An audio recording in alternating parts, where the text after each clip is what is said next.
teman-teman. Selamat datang di Fun Fact. Di sini kita bakal cerita tentang hal-hal unik dan seru yang bikin kita bilang, "Wow, kok bisa ya?"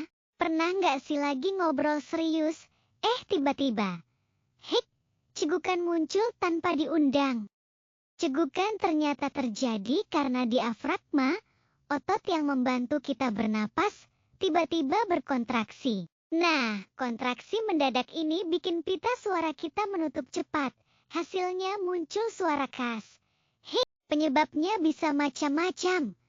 Makan terlalu cepat, minum minuman bersoda, atau bahkan karena perubahan suhu mendadak. Uniknya, manusia bukan satu-satunya yang bisa cegukan. Hewan seperti kucing dan anjing juga bisa loh. Jadi, kalau cegukan datang, tenang aja. Itu cuma cara tubuh kita ngasih notifikasi kecil. Seru kan? Wah, seru banget ya teman-teman. Itu dia fun fact kita hari ini. Semoga kalian suka dan jadi tambah tahu hal-hal unik di sekitar kita. Jangan lupa dengerin lagi fun fact di episode berikutnya ya. Sampai ketemu lagi.